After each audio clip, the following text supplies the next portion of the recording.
Ajo është mirë mos të na tregu se çfarë duhet me bolë LDK-ja. LDK-ja fol për vete, LDK-ja ka kryetarin edhe ka fol qartë dje. Pavarësisht relativizimit edhe kujt i thot çka, është shumë më pak që kishte dhënë cilësimet, është llogaria jon edhe interesi jon shtetëror që t'i jepim rrugë kësaj pune. I kemi thënë që i ka të gjitha votat për konstituim, e ka krejt përgjegjësinë dhe besimin e qytetarëve për konstituim të institucioneve. Është i vetëm sepse s'ka dashur me bashkëpunu edhe ka dashur imponim nga ana e tij.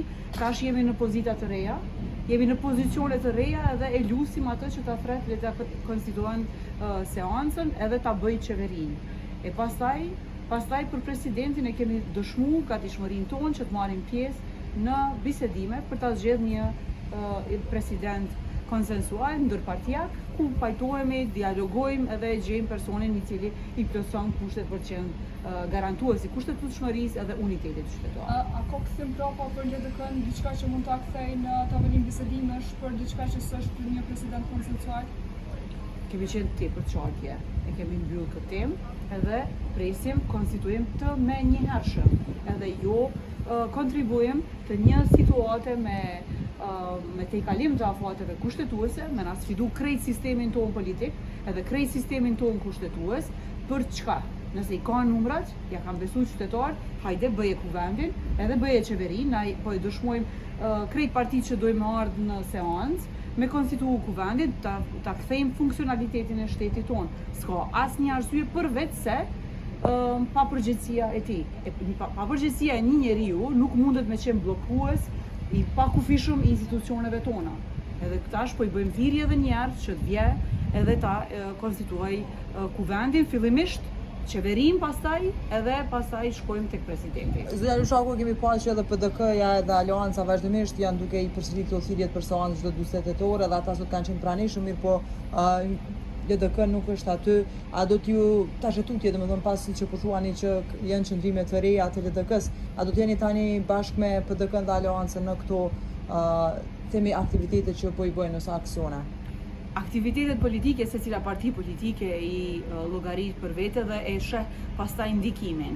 Krejt qëllimi kryesor i gjitha partive politike duhet me qenë konstituimi i kuvendit.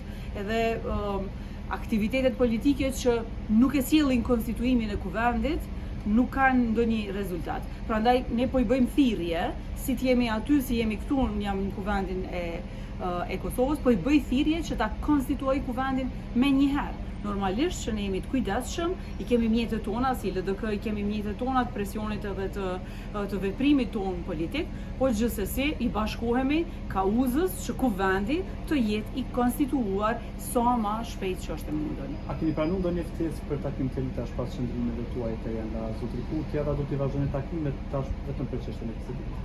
Nuk jam e sigurt nëse kemi marrë ndonjë ftesë, sepse deri në këto momente nuk kam marrë ndonjë konfirmim nga partia, por ajo që dihet është se diskutimi për presidentin, edhe jemi gatishmërim për të diskutuar për presidentin, e kemi dhënë edhe kemi dëshmuar, edhe dje e kemi konfirmuar, këtë do ta bëjmë, por rendi i gjërave, që thoshte Kurti dikur, është që kuvendi në mënyrë imediate të konstituohet, qeveria, e pastaj kur vim tek presidenti janë edhe 60 ditë që mund të diskutojmë edhe ta zgjedhim një emër. Çka bën LDK-ja nëse nuk thirret një vazhdim seance dhe më tutje? Ata kanë një interpretim që kanë edhe 30 ditë që nga dita kur është nisur seanca. Po shiko, tash ka një paqartësi kushtetuese në të cilën faktikisht po sillemi rreth këtyre konkluzioneve. Gjithsesi, s'ka nevojë për 30 ditë që në ardhshëm nëse nuk ka negociata për të bërë qeveri dhe për të bërë ndonjë koalicion me ndonjë parti tjetër. Numrat i ka, partnerët e tij i ka mbi 60 vota, le të shkojmë në kuvend dhe le ta bëj qeverinë, le ta bëj konstituimin e kuvendit Kosovës. Nuk ka asnjë arsye, as për ta shtyr 30 ditë, as për të bërë tejkalime kushtetuese të tjera. A do të dërgoni në kushtetuese ju si LDK nëse themi vazhdimisht do të ketë mos thirrje të seancave të tilla, do të ketë tutje shkelje të kushtetueshmërisë?